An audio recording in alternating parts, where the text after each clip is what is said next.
This is going to be the year that Bryce Young proves everyone wrong and shows the world that he is absolutely the Carolina Panthers franchise quarterback, and he is going to save this franchise.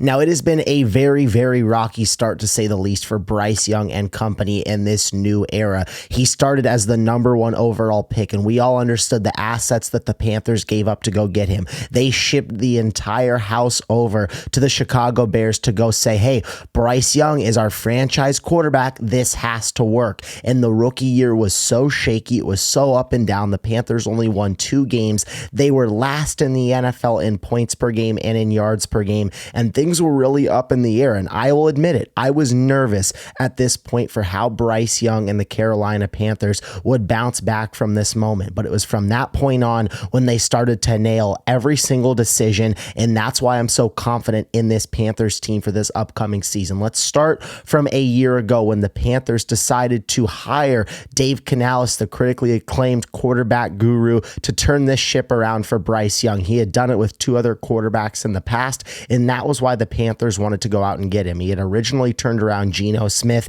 and that was when he had his best year of his entire career. That's when he famously said, they wrote me off, but I didn't write back. Then he would go to Tampa Bay, and that was where he would turn around Baker Mayfield when he was already starting to figure it out a little bit, but he had the best season of his entire career under Dave Canales. So he had proved that he was a quarterback guru. That's why the Panthers felt that they had to go and get him. And he made some brilliant decisions in this last season that really give me some confidence for him moving forward. But we'll stick with last offseason, where they also invested a lot more around Bryce Young. And that was the big time problem from the year before. They had nothing invested into Bryce Young. The reason this team went 2-15 was because it was just Bryce Young put out on an island with no weapons, no offensive line, no play calling, nothing. It was a disaster, to say the least. But they put $100 million into this offensive line. That was really a solid unit for the Panthers last year. Dave Canales was now the head coach, and you felt better about the team. They also drafted Xavier Legette out of South Carolina. They moved up in the first round to go get him. And the offense wasn't anything to marvel at last year. They started out slow again, and you're kind of asking yourself the same question. Okay, same old Panthers. Is Bryce Young going to really become a bust? Was this a really bad draft pick? Because the Panthers gave up the house to go get Bryce Young. That pick turned into the #1 overall pick for Chicago, where they'd go out and get Caleb Williams. They also had DJ Moore. They also had a 2nd round pick. They had so much compensation for moving up to go get the 1st overall pick. The Panthers sold out to go get Bryce Young. So it felt like this had to be a hit. And you looked at last year, things started really, really poorly. They would move off of Bryce Young after the first few weeks of the season, which was a really shocking decision and a great decision, in my opinion, when you look back at it, before a rookie head coach in Dave Canales to go into the Carolina Panthers, where it's been talked about how from ownership and how from other people, they kind of get their hands in the cookie jar too much and make other decisions. Dave Canales put his big boy pants on and made a huge decision and said, Bryce Young, we're going to put you on the bench. You're the former #1 overall pick. We understand that, but we're going to put in an experienced veteran and Andy Dalton in. And things looked a little better for like that first week when they played the Raiders. He had like a legacy performance, and then things kind of went down the drain, and they went back to Bryce Young. And this is when everything turned around, in my opinion. This was absolutely the turning point in his career. He came back in for the final 10 games of the season and absolutely lit it up, in my opinion. The Panthers before had really been struggling, and through that final 10 games, they went 4-6. Bryce Young completed just under 62% of his passes. He had over 210 passing yards per game. He had 15 passing touchdowns to only 6 interceptions. He had 220 rushing yards and 5 rushing touchdowns. So in total, 2,300 total yards, 20 touchdowns, 6 interceptions, and they played 5 playoff teams throughout that stretch as well. If you remember, they played the Kansas City Chiefs extremely tough when Mahomes would lead them down the field to get that game-winning field goal. They also played the Philadelphia Eagles extremely tough as well. Bryce Young had that game-winning drive where the touchdown got dropped, or else the Panthers would have beat the eventual Super Bowl champs. But this was the turning point in Bryce Young's career, in my opinion. It could have gone 2 different ways. He could have taken that benching from Dave Canales in a really negative way and said, okay, I'm the #1 overall pick. I'm entitled to be starting for this franchise, and you guys are going to bench me. You have the audacity to do that. I think you get that from some quarterbacks in the NFL, not with Bryce Young. He accepted the benching. He accepted his role on the team and chose to learn. And if he was called on for the rest of the season, which it was not guaranteed, it did not look like they were going to put Bryce Young out there. A lot of people were saying, you know what, let's kind of punt on this season. The offensive line was struggling a little bit. They started to play a lot better down their stretch of the season, but they were struggling a little bit in the beginning. The receiving core didn't blow you away. The running game didn't blow you away. Let's just punt on this season, build around Bryce Young this next offseason, give it one more go and see what we've got. But they throw him back in the lineup. He goes 4-6, 20 total touchdowns, 2,300 total yards, only 6 interceptions. That's winning football from Bryce Young. And this Panthers roster got a lot better this offseason. And that's why I'm so excited about him turning into the franchise quarterback for the Carolina Panthers. Let's talk about some of the offseason moves that they made now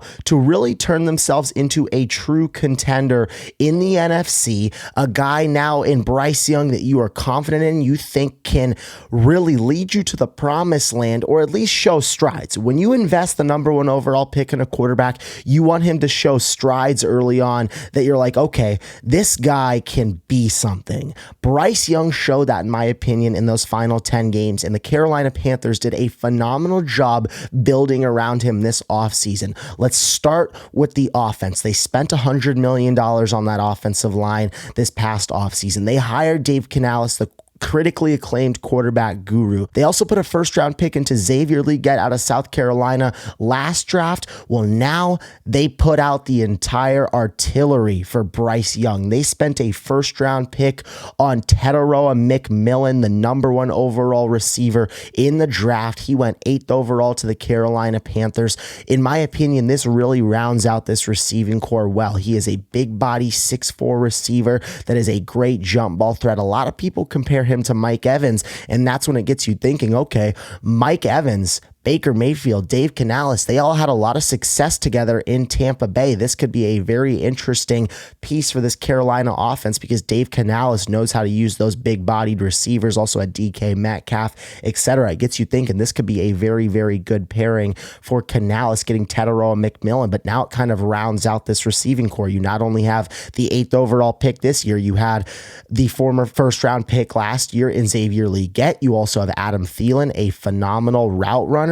This is a better receiving core, the best one Bryce Young has ever had. That's got to get you excited. They also spent a lot on this defense as well, in my opinion.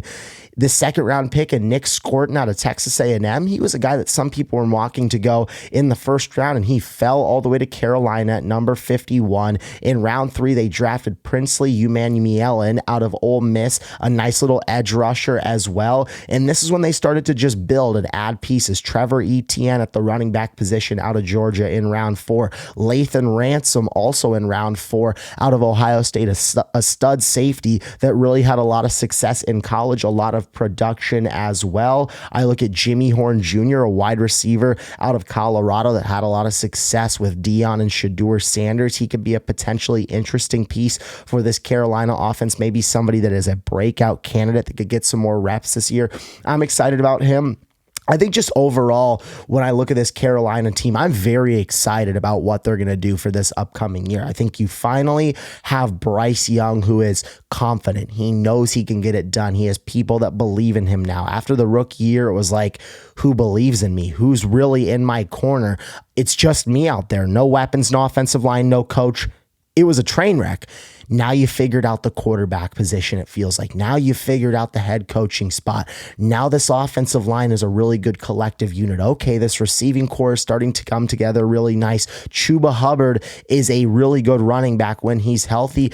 This Panthers offense has not looked this good in a very, very long time, since the days of Cam Newton, Christian McCaffrey, those types of guys. Now you finally have some life. This Carolina team has a heartbeat, and we haven't been able to say that in a while.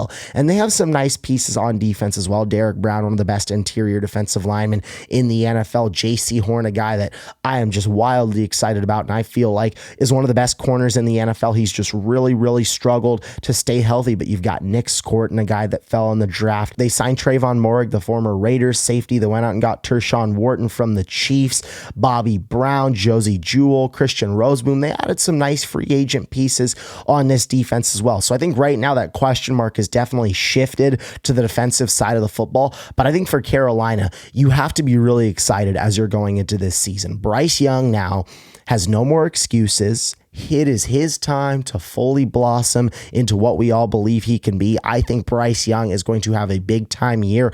I think this Carolina team can honestly be a dark horse contender to win this NFC South division. And I don't think I normally would have said that, but yes, Tampa Bay is going to be tough, and yes, Atlanta is going to be tough, but I think this Carolina team can absolutely have a huge turnaround. 4-6 with a significantly worse receiving core with a questionable defense. Now you're getting a confident Bryce Young heading into the season. They were 4-6 in that final 10-game stretch.